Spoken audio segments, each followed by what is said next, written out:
Upayap. This session is going to be in English. If some of the speakers that gave their presentations in Spanish would like to answer in Spanish, for instance, I talked to Cristina, who will be here in a minute. She will probably give her responses in Spanish, but the majority of the speakers here speak English. Okay. What I'm going to do is we're going to talk about in situ resource utilization and the future. About a year ago, Hector and I came together and said, well, we wanted to do a conference where there was a collaboration between universities, academia, government, and private industry. So he said, well, how can we do that? What's an interest? Talking to Carlos Duarte from the Mexican Space Agency, one of the interests is in situ resource utilization. And so what we decided to do is bring people together for this session that would discuss in situ resource utilization. And so that's what you saw today. One of the underlying themes, I guess, amongst all the different speakers was water and oxygen.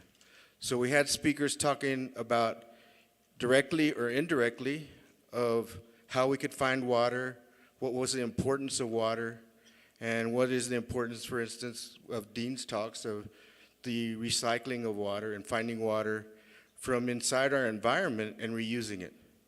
So that's what I want to bring these panelists together today to discuss their opinions about ISRU and collaborations. So we had today, of course, we had Carlos Duarte started the day talking about the Mexican plan for ISRU. Then we had Ryan talk about the Artemis project, past Apollo projects, and how those studies will help us for our venture into ISRU. We had then Miguel Chavez talking about ultraviolet spectra and the study of the moon, ultraviolet studies of the moon. And a couple of things that he said that really interested me. First of all, looking for water for exoplanets, right, or oxygen for exoplanets. And so how could we use his techniques for helping us discover or study or have habitats on other planets? And so what I want to try to do is bring them all together. Then we had Dean talking about water and recycling water. We had Aaron talk about ISRU, the NASA plan for ISRU on the moon and Mars. And so again, what you saw here with all these different talks is the importance of water and the importance of oxygen. Okay, so what I'd like to do is, Christina's there already? I didn't see, okay. Oh, good, she's here already. So what I'd like to do is start the panel with them summarizing their talks for today. So, okay, Carlos, sorry, go ahead, Aaron. I'm gonna go ahead and start this way and work my way down. So Aaron, if you'd like to give a short summary, a 2-minute to 3-minute summary. Sure. Okay. Thank you, 2 to Charlie. 3 minutes. Yeah, so I'm happy to be here and answer additional questions. Certainly open to the idea of collaborations. NASA has agreements in place currently with Korean Space Agency as well as JAXA, working on ISRU and other technologies for the moon. So definitely interested to see, if there's some ways where we can collaborate with the Mexican Space Agency as well. I think just to summarize, at least NASA's current involvements, we have missions to go collect more information about the water on the moon. That'll be flying within the next couple of years, so hopefully we'll get a lot more information there. And of course, it feeds into the Artemis plan, which is Moon to Mars, and even beyond at some point, but primarily, for now, we're going back to the moon and eventually Mars. We can do ISRU in both. We can do it in a way where we can practice ISRU on the moon in a way that we can do it on Mars, and primarily it's by making rocket propellant because that is probably one of the more costly consumables. If we want to get off either place, we're going to burn a lot of rocket propellant in doing that, and it takes, it costs money to actually put that fuel in place. So if we can, that's the priority right now in terms of what NASA's ISRU is working on is propellant production. So I think that it's pretty much my discussion in a nutshell. Okay. Yeah, thank you. Let me see. At the beginning, I thought that it would be worth to mention that the Earth ASAP, the project that I mentioned during my talk today, had the intention to be also an explorer of the South Pole of the Moon in search for water. It was going to be too complicated, so it never happened, and it was decommissioned, that part of the project. But anyway, something I would like to mention is related to ISRU that I didn't mention at all during my talk. Is I will go the easy way, let me say. And I will go back to 1945. If I am wrong, please correct me. But the World War II ended that time, and a few months later, I think it was something like 100 V-2 bombs were transported to the U.S., to the United States. And they were soon, at least one of them, in 1946, was used for ultraviolet astronomy. And space research started. And that was very interesting. That's kind of anecdotic. They use a spectrometer attached to the tail of one of the rockets. I don't know exactly how they did that, but they obtained the first spectrum of the sun. And they didn't know at that time what they were looking at. Because atomic physics, they soon realized that they were looking at some magnesium transition, stuff like that. So that gives you an example of what I want to say, if it is correct, is that ISRU, in the sense of this frontier science or cutting-edge science, is the use of space as an observing platform. In particular, at ultraviolet wavelengths, because you need to be outside of the atmosphere. And I have mentioned a few projects that are already in orbit because they have ultraviolet observations, and some others because you don't want a filtering atmosphere of the Earth. And that's why now the Lagrangian point is being used at 1.5 million kilometers away from Earth. So in the astronomical point of view, the use of the resources is use of space itself for making observations without the filtering of the Earth atmosphere. And I think I will stop here.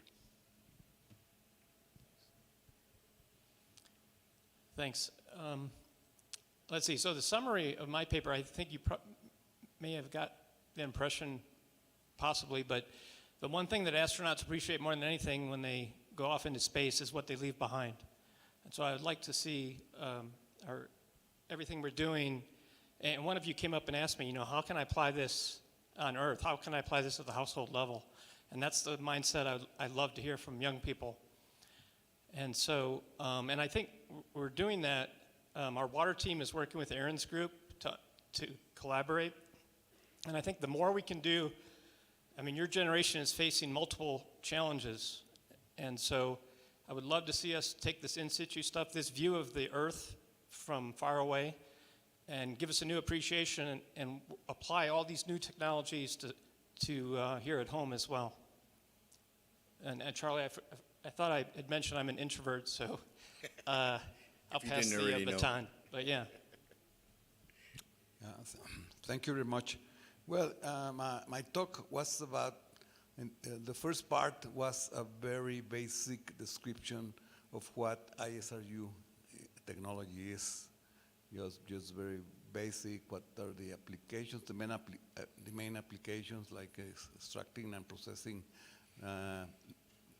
regoliths for extracting oxygen, and also extracting oxygen and hydrogen from water, from the moon. So that was the first part. The second part, and probably the most important part, was that I talk about the ambition of the Mexican Space Agency of starting to spread this technology in Mexico, and the ambition to create some sort of community dedicated to ISRU among the academic community, government, industry, with the idea of creating projects directed to ISRU, because we see that ISRU is going to be a very important technology in the near future, let's say next 5-10 years. So Mexico has to be prepared in this regard. So that was the second part of my talk, and I will conclude this part of my presentation here, saying that Mexico is open to collaboration with NASA and other agencies, probably doing very small steps at the beginning, like doing webinars, or or exchanging students or researchers, in order to start developing this discipline here in Mexico.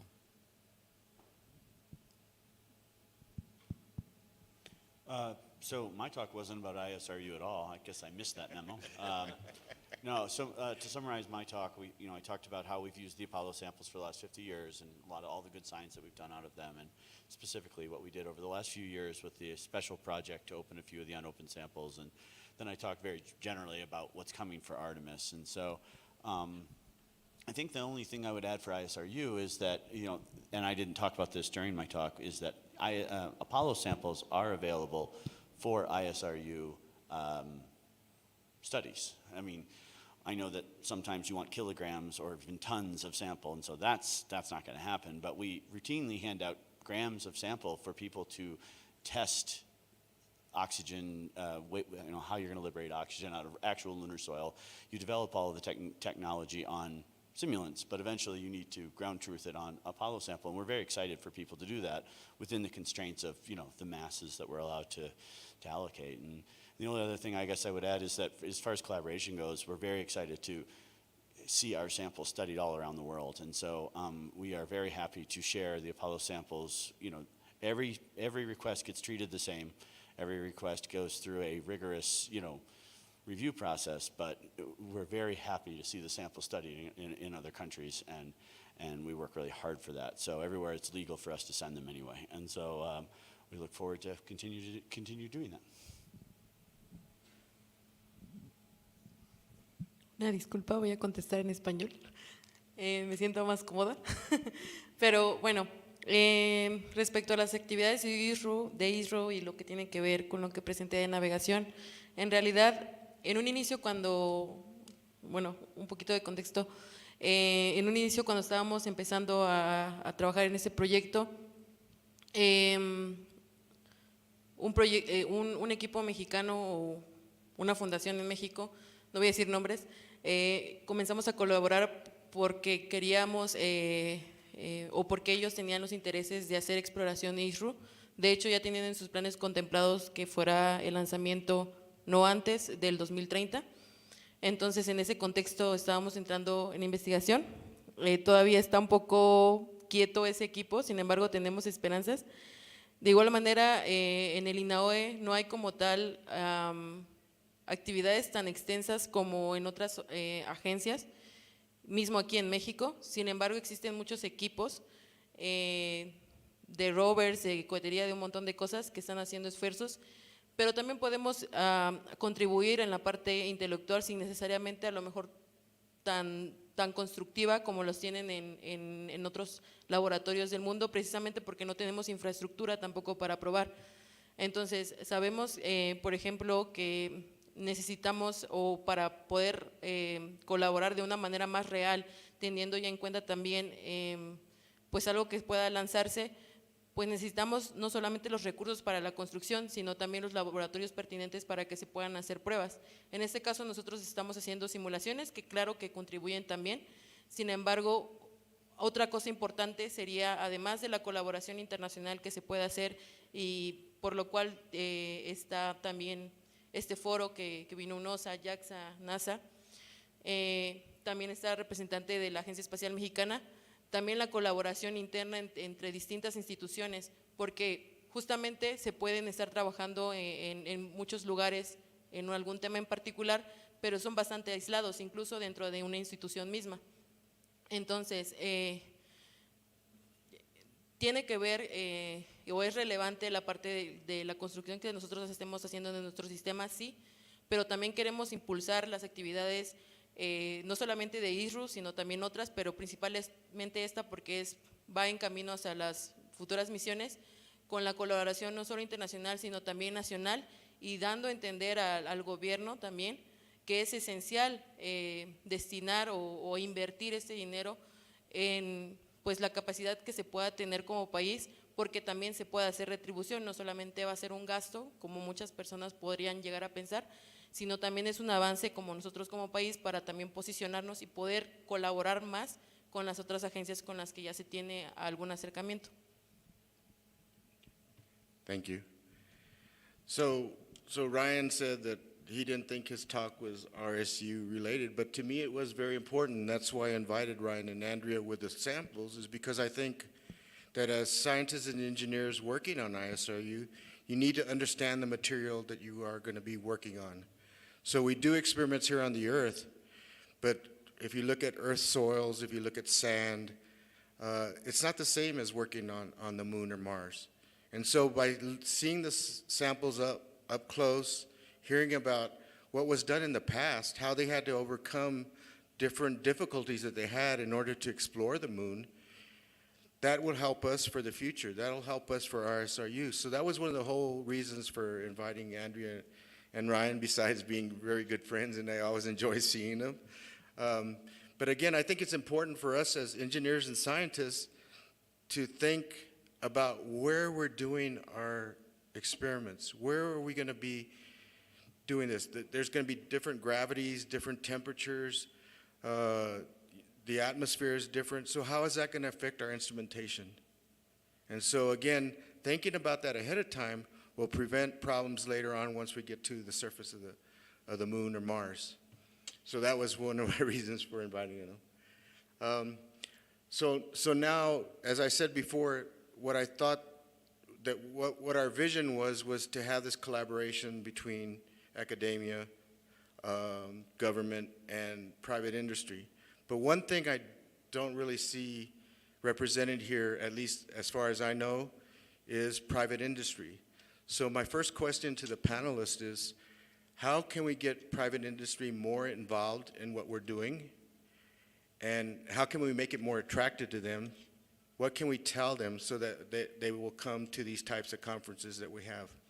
And I open it up to any of the panelists. So I actually don't know the answer to that question, but I know who to ask. And so the Lunar Exploration Analysis Group, it's one of NASA's AGs that gives them advice on lunar things, has a really good relationship in the United States with industry. And so I'm not involved in that half of it, but it is a huge portion of what they do. And so that's not super helpful right now, but I think they figured it out, and they're very helpful. It's hard to get them to shut up. And so I'm sure that they will be happy to explain what they did to bring the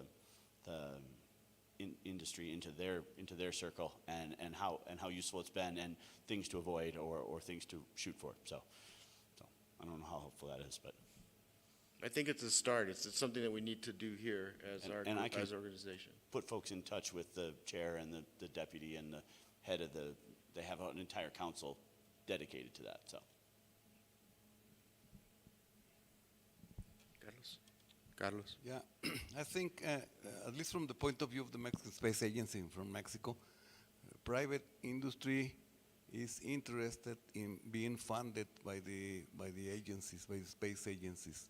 At least is what my perception, and I think we have to promote the involvement of private industry by promoting startups, companies, small companies made out of young people like the ones that are here in this event, because I see that there's going to be a lot of demand in the future, let's say probably next 5 to 10 years, of systems and subsystems for ISRU. So we must be prepared, and that's the way I see the involvement, at least in Mexico, of the private industry in ISRU, because big companies, they are mostly interested in getting money right now, funds right now from space agencies, large space agencies like NASA or ESA. Okay, we had we were reached or approached by companies like Airbus that wanted to sell the Mexican Space Agency a system for ISRU, but we don't have the funds. And that's what these companies are pursuing. They want to get the funds. So I should say that we must encourage young companies to start working on these problems right now, to be prepared for the next 5 years, 10 years, and provide solutions to the Artemis mission and other missions that are going to come in the forthcoming years. Thank you, Carlos. Anybody else? Any thoughts? Yeah, to add on to that, I totally agree that, I mean, in the coming decades, I'm hoping that the landing of the first woman on the moon reinvigorates the interest in the moon. But I think we are a decade or two away from, and we're going to have plenty of people in space. A lot of private companies are having orbiting stations planned. So there's going to be a lot going on in a decade or two. And I think it's perfect for you folks in your generation. Just one more thing. I think that also, since this demand is going to come in the next 1 or 2 decades, probably that's not very encouraging for the companies, for the startups. But I think that, and I think Dr. Paz mentioned that there are many applications of ISRU right now on Earth. So we have real problems on Earth, recycling resources, and these companies can start working on these developments and then apply those solutions to other celestial bodies. Thank you. Yeah, thank you. Charlie, I know you're the person in charge of asking questions, but I would like to ask a question, if you don't mind. No, not at all. And it's related, coincidentally, this morning I read in the news that China has a very, very ambitious plan for using resources from space. And the plan goes from 2035 until the turn of the century. I don't know, I didn't read the details, but that is an amazing plan, I would say. I mean, so many decades. I mean, how can you plan what technology will you use in 30 years? But anyway, there is a plan, and that means a strategy. And the strategy must involve all kinds of industry. Because what it was written somewhere in kind of an abstract of this news is that the plan includes the use of the resources in the moon, Mars, asteroids, and some satellites of Jupiter for resources. So it sounds like a science fiction, but in 40 years, well, in a decade, NASA would have placed a Dragonfly on Titan. All right, so it's not science fiction. And if Chinese, I mean, the competition will be tough. And then a strategy has to come from all developed countries, and hopefully underdeveloped countries will become developed in that period of time, and we can all make use of the resources for the well-being of everyone. So the question is, have you heard about this Chinese program, and if there is something similar in the currently developed countries? Anybody have an answer? Thoughts? Okay. Yeah, so it's a good question. So China definitely has ambitions to return to the moon and to use the resources. Multiple countries actually have these ambitions, and there's actually a pretty good book that was written about the geopolitical aspect of space resources. It's called Scramble for the Skies, that talks about all the different countries and industries that want to turn space resources into the next gold rush, and everybody's trying to get there first. I think for the most part, the Artemis Accords have done a good job of encouraging the international cooperation, and it's actually in our space policy directive to have a sustained human presence, but also to do it with international and commercial partners. So it's very important.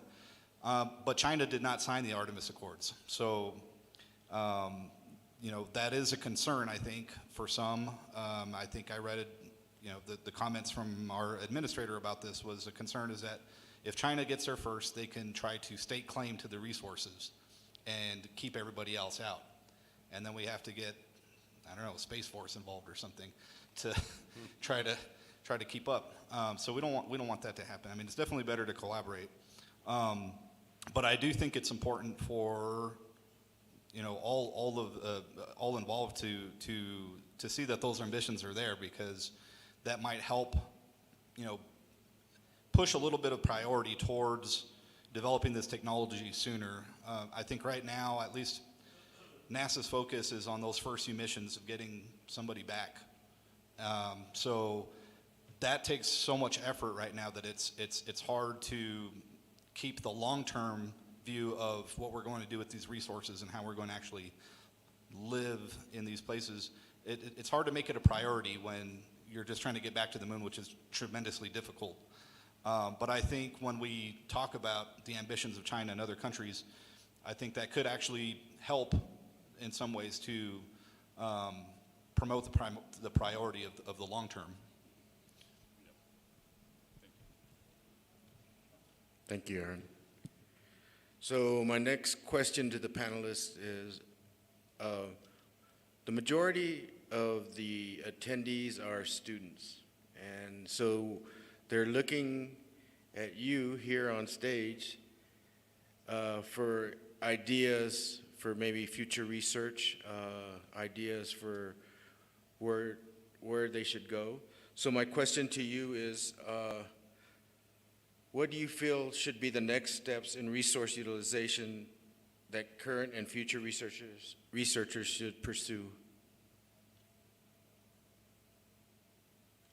Cristina. Gracias. Como estudiante, activa aún, creo que hay distintos intereses en nuevos conceptos o nuevos estudios. Principalmente una de las cosas que creo que ya se están incluso pensando y que tiene que ver un poco con la parte de incluir a la industria privada es, por ejemplo, bueno, ya encontramos los recursos y ya los podemos extraer, y ahora cómo vamos a utilizarlos. Entonces, por ejemplo, estos conceptos de impresión in situ para tener pues los lugares donde van a habitar los astronautas, o si se necesitan nuevos componentes, la conversión también del agua que se va a utilizar o cómo van a ser estos asentamientos, creo que es algo importante, pero además cómo van a ser estos sistemas, bueno, en mi caso particular, estos sistemas robóticos para la recolección y el movimiento de las muestras, porque ahorita conocemos algunos vehículos que recogen, son muestras muy pequeñas. Aquí en la Tierra sabemos que la minería se hace con cosas muy grandotas y que luego suelen ser cosas cooperativas. Pueden llevar primero un explorador, luego un excavador y luego ese se lo pasa al que va a hacer la carga y luego el de la carga se lo lleva a tal lugar. Entonces ese tipo de conceptos que se tienen concebidos ya y bien planteados acá en la Tierra, también sería algo interesante para resolver en este sentido en otro lugar como en la Luna o en Marte. Gracias, Cristina. Anybody else? Any other ideas? One probable area of development for new companies could be improve the purification methods for mining for certain metals, maybe. You know, that helps here on Earth. And then those methods could be translated to ISRU for the moon or Mars. So that's one possibility. The other possibility is improving water recycling systems that are more effective and not as expensive as the one that is on the ISS, for instance, to be applied in rural communities in countries like Mexico or in Africa. You know, those type of things that maybe out of that research could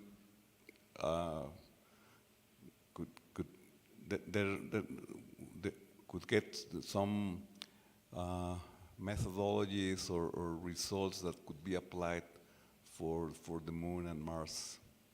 I think we could start trying to develop solutions for problems here on Earth, and then try to apply them on the other celestial bodies. Thank you, Carlos. Aaron? Yeah, so in terms of technologies that you can get involved in that would benefit ISRU, I think there are some areas that really can use some more development. One that I had mentioned before was hydrogen liquefaction. The technology right now is fairly inefficient, but there are some more advanced ways to do it that haven't quite taken off yet. But there's things like active magnetic regeneration. That is a much more efficient way to liquefy hydrogen, but it requires superconductors. But just this past summer, there's been a lot of buzz about room temperature superconductors. So there may be some ways to improve in that technology, and that's something that we would definitely be interested in for ISRU, but it also has very much terrestrial applications. I got to visit the National Renewable Energy Lab in Colorado earlier this month. I was there for an ISRU conference, actually. So if you're interested in ISRU, by the way, Space Resources Roundtable is a conference held in Colorado every year. So it's like this, but just for ISRU. Anyway, the National Renewable Energy Lab is in the same location. We talked to those guys about what they're doing with hydrogen storage, and they were interested in liquefaction technology as well. They said, anything that you guys are doing, for space, we want to know about it, because there is a lot of interest in making liquid hydrogen on the Earth as well. They're trying to push for the hydrogen economy in certain places. We have fuel cell vehicles on the road now, but the infrastructure isn't quite there to have hydrogen gas stations. But if you can actually figure out efficient ways to liquefy hydrogen, then that makes that whole infrastructure possible. And I'd say the other one is robotics. I mean, robotics are kind of universal. We will definitely need robotics in terms of mining, a lot of automation, and operating in harsh environments. So if we can figure out how to create these excavators to go into the coldest places in the solar system and mine water, that we can use that technology around the Earth as well. So it's applicable. Thank you, Aaron. Anybody else? Okay, what I'd like to do now is, starting with Cristina this time, Just let each panelist give a closing remark, and then we'll open it up to questions from the audience. Cristina? Can you repeat the question? Any closing remark, what would you like to say to the audience? What would you like them to take back with them? Bueno, particularmente creo que ya los aburrí o no sé, No. en la parte de navegación. Existen no solamente las áreas de la robótica que les mencionaba, ahorita recordando un poco y también en contexto con la anterior pregunta, otra de las cosas que estuve o que estuve viendo que se vienen también es utilizar, ahorita que hablaban de la utilización del agua, de cómo hacer la purificación y cosas así, usar sistemas de cierta manera vivos,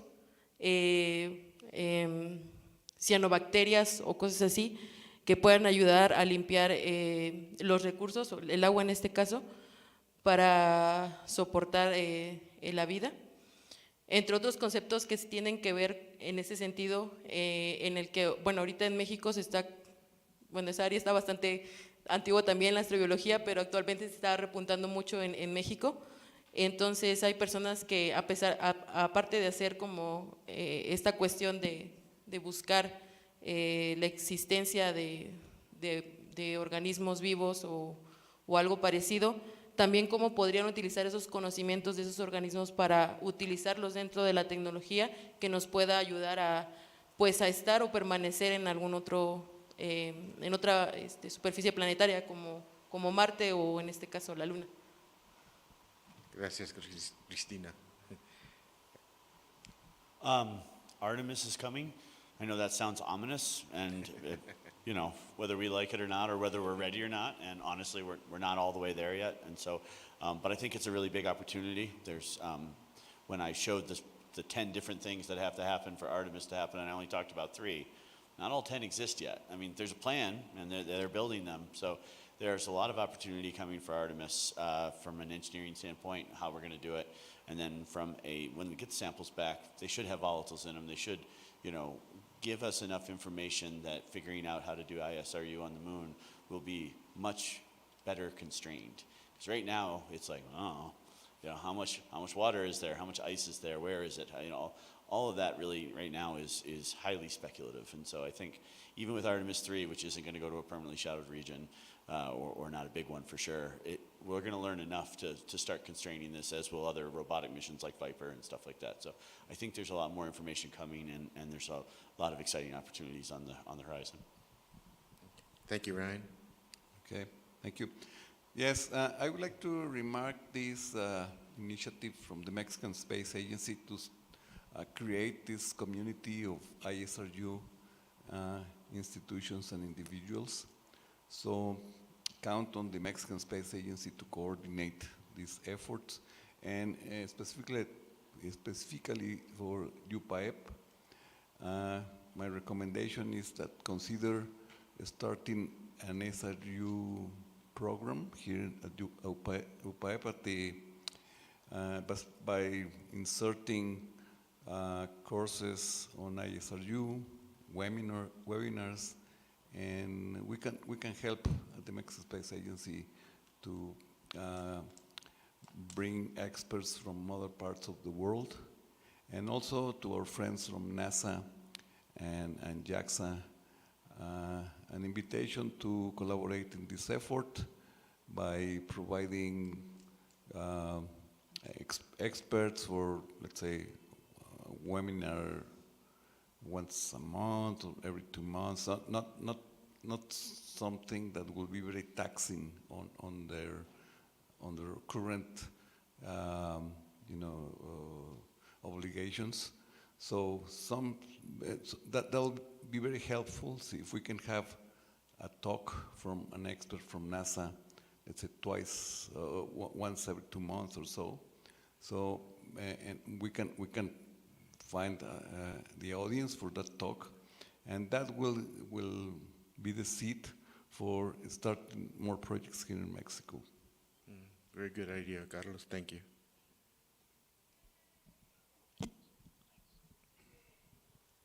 Okay, yeah, first I want to give you guys a shout out. It's almost 7 p.m. and you all are here listening to us speak in English. And so I think sometimes we give ourselves a hard time, but we don't realize how much we have inside us. And then a lot of my students, I teach environmental science, and a lot of my students, I think they found their passion, and since you're here at 7 p.m., I assume you've already found your passion. And the question is, how do you apply that in the real world? And I think even at my age, I still struggle with that, right? How do we get paid to live our passion and all that? So for me, I was 18, I saw an article about the water supply for New York City. It's captured in the mountains, brought to Central Park and aqueducts, fills Central Park, and then the oak barrels on top of the buildings. But that one article changed my life. I decided to devote my career to water. And so I never wanted to work in the aerospace industry, but that's the interesting part about once you find something that you love, you have patience with it, and it takes you to really interesting places. So I just encourage you, if you don't have a seat at the table, just make your own table, right? So I know a lot of you, I can sense that you're willing to do that. You're willing to do anything to advance in this passion of yours. So I encourage you, onwards and upwards is what I would say. Thank you, Dean. Well, the concluding message I would like to send from here is that for young students, the world badly needs you. Space research is just about everything. It's control, it's astronomy, it's geology, it's biology. Astrobiology has been mentioned several times during this talk.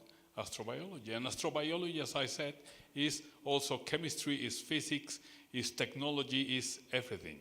So I would like to encourage you to continue on space, aerospace studies, and look forward to collaborate with more advanced agencies to, let's say, to try to avoid discovering, as we say in Spanish, the boiling water. We need to learn from the ones who know more and then establish a collaboration to develop everything related to space research. And you will be an important part of that research. And that's it. Thank you, Miguel. I guess my closing remarks would just be that I think this is an exciting time to be a part of the space industry in general. We're going to be going back to the moon. I think we're all hopefully going to be able to see that very soon. In addition, we have James Webb telescope flying now, which might be able to tell us if there's life on other planets very soon. These are all very exciting things, and there seems to be a good interest in space exploration in general. And I think the technologies that we develop for learning how to live on the moon and Mars will definitely help here at home. I definitely applaud all of you for studying engineering. It's not an easy discipline. I remember being in college, and it's a lot of hard work, but I do think it pays off. It will pay off. When you're willing to put in the work, if you find something that you're passionate about, I think you will definitely see that pay off in the future. And so, I appreciate you all being here and listening and having us. And hope that some of you will be able to participate in this journey of further exploring outer space. All right, thank you, Aaron. All right, now I guess we'd like to open up the questions to the audience. Any questions?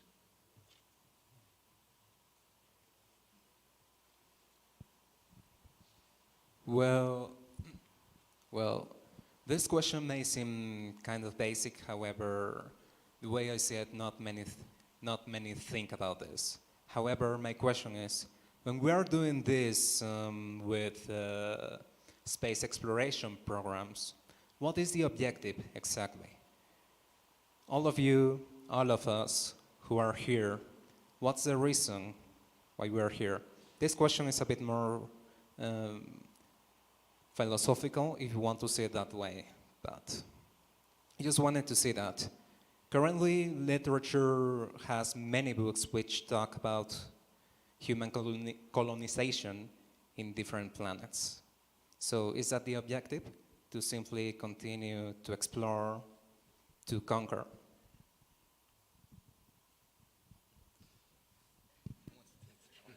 Anyone? I mean, I think that is, as you said, philosophical. It's a very interesting question, very good question, but I think that kind of comes down to individuals. I mean, every space agency is going to have their official reason for why we do these things. I mean, I can tell you from NASA's perspective, it's just good business. Space exploration, I think there was a study done back in 2012 that showed every dollar invested into space exploration produced $5 of economic value back to the American people. So it was a five-fold return on investment in terms of generating jobs and more businesses. And so I think that's definitely a part of it. Anytime we push ourselves technically, we grow. Our standard of living increases here on Earth, and we all benefit from it. I mean, just think about computers. What was life like? I grew up in the 80s before there was an internet. It's totally different now. And, that's because of our push to technology. And I think space exploration helps us do that. Space exploration inspired people like Elon Musk and Jeff Bezos to go and make their companies. So I think the inspiration part of it is also important. I think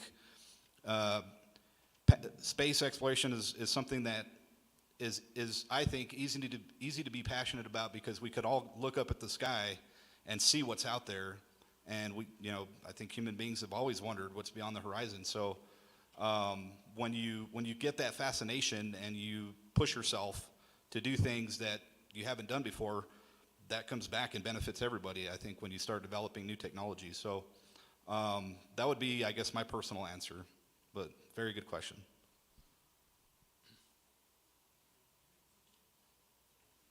Yeah, I totally agree with that answer.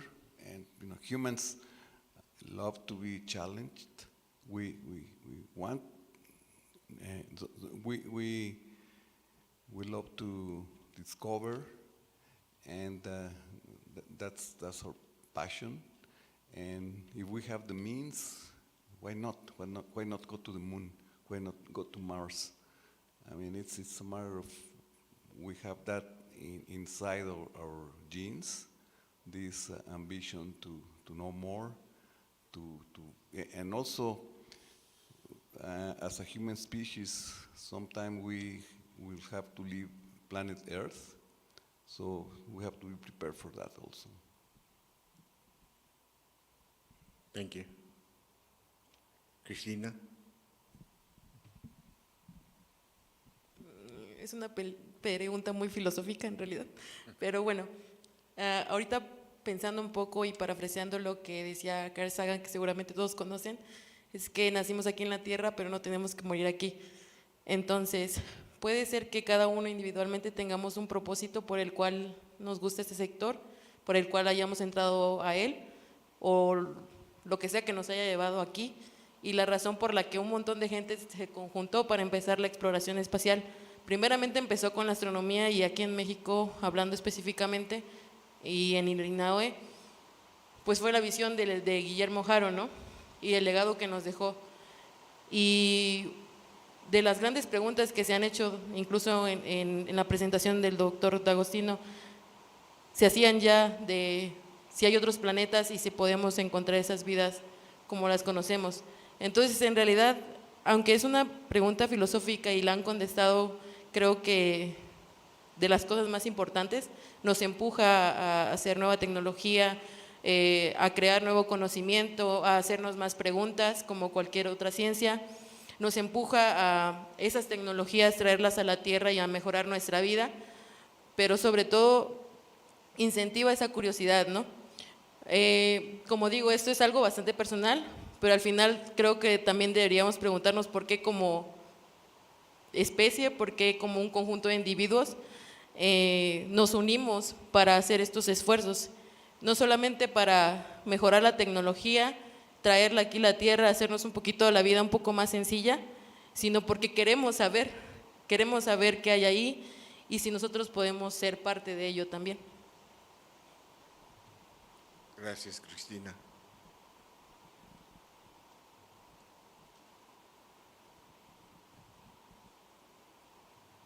Hola, ¿qué tal?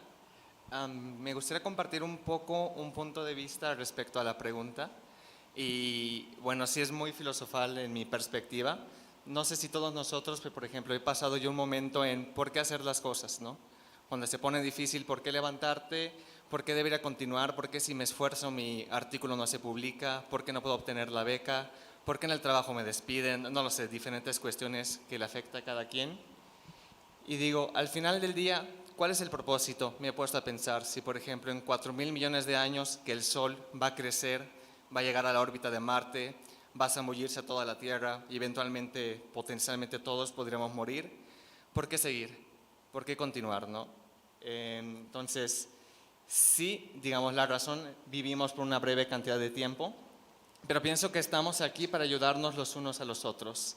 Sea que seas una buena o una mala persona, al final del día pues somos seres humanos, somos del mismo grupo y a la conclusión que yo llegué personalmente es que estamos para maximizar la prevalencia humana, para maximizarnos nosotros como especie, para ayudarnos. Y eso contesta muchas preguntas. ¿Por qué habrían médicos? ¿Por qué hay dentistas? ¿Por qué hay abogados? Sino para que al final podamos ayudarnos. Entonces, la exploración espacial, como decía Carl Sagan, hemos nacido aquí en la Tierra, pero no significa que tengamos que morir aquí.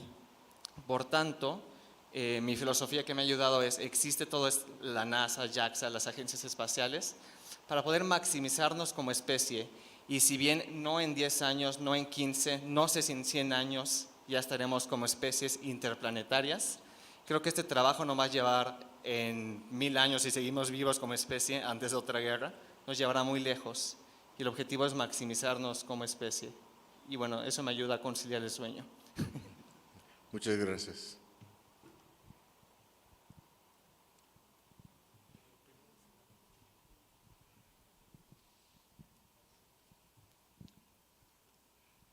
Right now, how can we contribute to the aerospace industry as a recently graduated engineer? Or what projects can we look for, or where can we look for those projects to contribute on?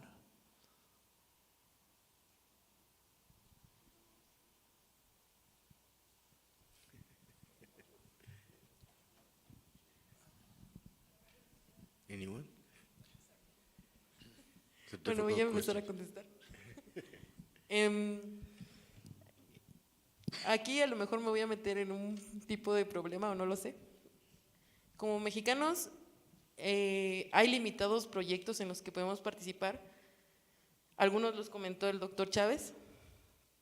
Pero, por ejemplo, si queremos tal vez entrar a una investigación ya como las de rovers que se quieren enviar, pues creo que la mayoría sabemos que necesitamos un poco la nacionalidad o un poco estudiar en el extranjero. Entonces, como estudiantes de licenciatura, lo que yo recomendaría es en sus universidades, primero pues tratar de involucrarse en los proyectos que existan. La Agencia Espacial Mexicana creo que también tiene abierto los proyectos en los que pueden participar o las colaboraciones que se tienen. Y si no los encuentras o no es lo que te gusta, creo que lo más conveniente es que puedas investigar sobre el tema y principalmente si no te puedes mover porque tus estudios están aquí o si se puedes mover, buscar a alguien que esté trabajando en ese tema, enviarle tal vez un mail y preguntarle cómo puedes apoyarlo, ya sea en una investigación teórica, empezar a entrar en ello o de la forma que tú quieras. Seguramente te van a contestar, la mayor parte de veces contestan, otras veces no, pero es parte del proceso. Cuando no contesten, pues lo natural es seguir insistiendo y creo que esa sería como la respuesta que podría dar. Gracias. Anyone else? Hi.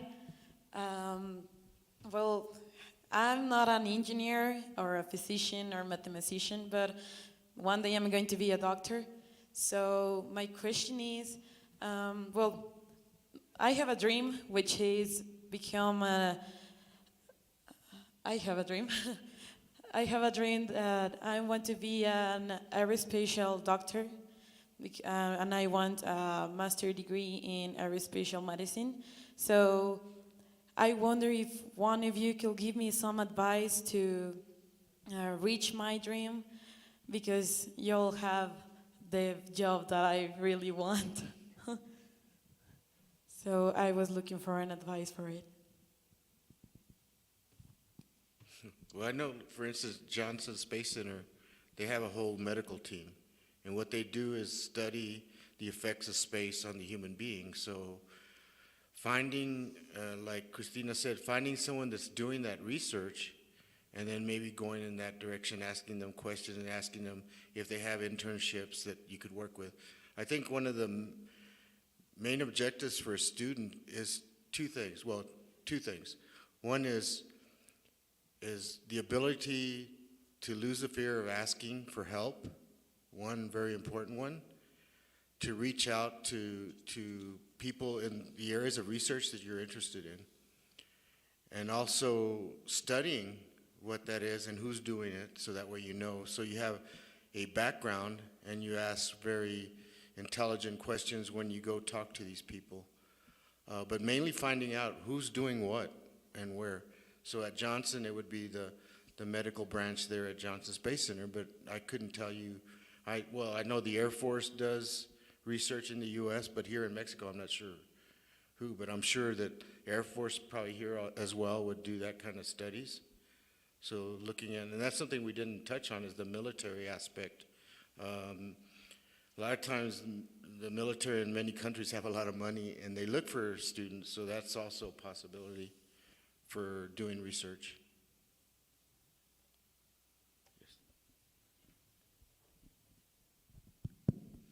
Yes, related to that, let me give you an example of how can you do that, or why you should do that. At some point, one of my students who studied as I mentioned, the chemistry of Enceladus, the 6 moons of Saturn, he wanted to know the chemistry of the geysers, the plumes, the water plumes emerging from the south pole of Enceladus. At some point he said, no, well, I would like to deal with a more advanced project or something like that. And my recommendation was exactly that. Try to contact someone that is in the front edge or cutting edge, in a cutting edge project. And of course there was a tide of emails sent from this young guy. Probably you know him. If you search in Google, the Mayan guy from Campeche who is working in a NASA project. Well, that's the person, Guillermo Chin. And he received a positive answer from a person dealing with atmospheric physics to be applied to Titan atmosphere to be used within the Dragonfly mission.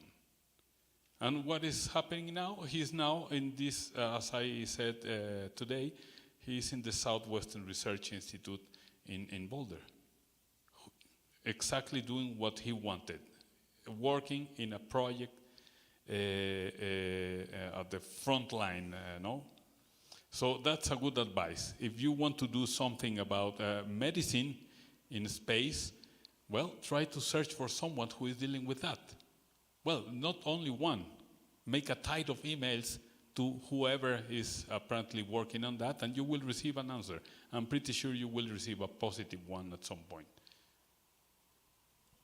Don't give up.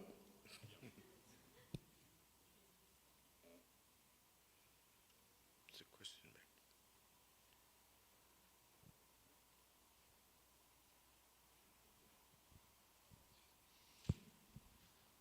Hi. I know that there is too many agreements between Mexico and too many space agencies, and they always say that Mexico has too many resources to exploit, and we have too many people, intelligent people. So, well, and on the other hand, we have our government that I think that is not trying to invest in our education and our future.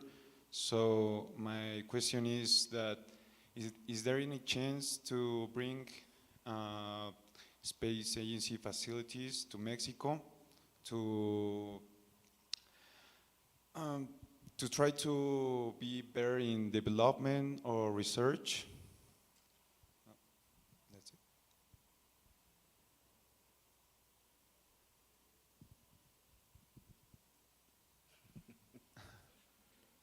Sure.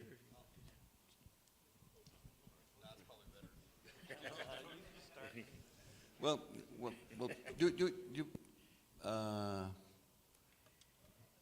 yeah, you put the finger on the. I mean, that's a very important question, very interesting question. Mexican government is probably has to be convinced of the value of space, because our budget at the Mexican Space Agency is very tiny. It's like $3 million a year, which is nothing for space projects. So, and in spite of that, the Mexican Space Agency has done many things, especially in education and other areas. So, hopefully, the next government of federal government, we're going to have elections next year. If we lobby with the candidates for the presidential election, we might pass the message that space is very important for the development of Mexico, and that will, if that resonates on them, maybe we can have more resources, more budget for space development in Mexico. If that's not the case, we should then try to pursue the development of industry in Mexico, private industry. That's another avenue to develop space science and technology and projects in Mexico. I don't see other choices. Okay.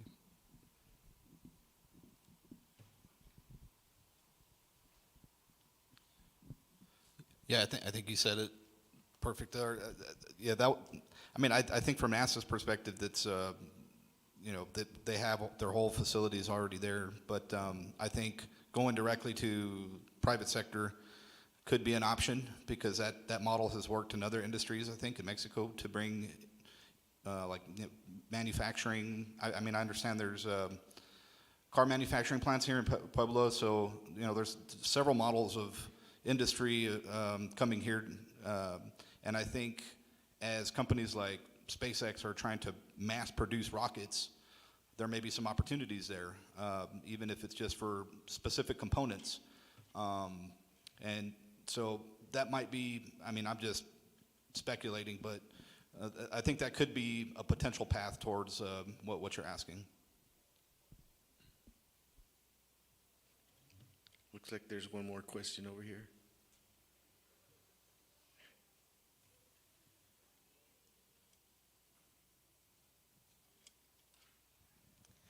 Hi, I have two questions. The first one is a little of context. Actually, I'm working in a project. I am studying administration. Sometimes people ask me, what does it have to, what relationship has with space exploration, but I think it has a lot. And I want to give my support on that area. Sometimes I have seen some students, brilliant students, engineers, scientists that have so innovative projects, but they don't know how to convert it, I think it says, how to make it a business, a startup. And it's hard to me explain them how to make a business plan and to applicate it for the industry. So how or what advice can you give me for I can help them? And the second question is, do you think that in 20 or in 30 years, when Russia, the US or China arrive with new agencies to the space, do you think that it is going to create some consequences in the other countries, like in the international relationships, in the economy, or something like that? Thank you.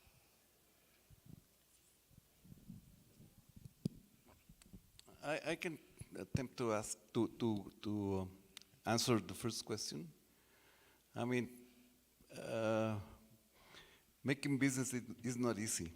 I mean, running a business or a space business is not easy. So the first thing that the students that you're mentioning should understand is that they have to solve a need. I mean, not just by inventing something, a new power supply, that means that you have a business already. So business is about making money. So you have to, whomever wants to develop a business, the first thing that he needs to solve is a necessity, a need for someone. That someone needs someone that is willing to pay for service or product. And in space, that's really difficult because the customers, the clients are like big companies, like Lockheed Martin or Airbus or big space agencies like NASA. So they have to focus on solving a problem and specifically that have to find someone that is willing to pay. If they don't have that first requirement, you don't have a business. Then you have to, if you have that, then you have to solve another problem, which is the operation, developing an operation for filling that need. And the third thing that you have to, the third problem that you have to solve, you have to solve the financial feasibility. You have to have the money for doing that, for the operation, and also make sure that you have enough money to sustain your business. So that's very tough, really tough. Okay. So it's not exactly starting your own business, but one of the things that, as a scientist working at NASA, project management is sort of related. It's not your own business, but it's taking a project and getting it to move forward. NASA has a lot of smart people who are really good at very specific things, and sometimes you lack the person with enough vision and enough business acumen to move everything forward. And so it's not the same thing as starting your own business and that, but I think there's a need, a really strong need within NASA and probably in other space agencies for really good project management and business skills, and they're worth their weight in gold for us as we try to do multiple different projects and we try to balance things, and as we're moving Artemis forward. The person who's in charge of our schedule, she has to know enough science and everything to be able to talk to us and to make sure we're on the right track and that we're doing what we need to do and that we're all moving in the right direction. And it sounds like maybe the skills are similar, and so maybe that's helpful too. Or maybe it's just scientists not knowing how to do project management. It's a stereotype, it's true. All right, I think we'll go ahead and end it here. It's already about 20 minutes after, so I want to thank everyone for being here, the panelists, and also the audience for spending the time with us today, and hopefully we'll be able to accomplish our dreams. Thank you very much.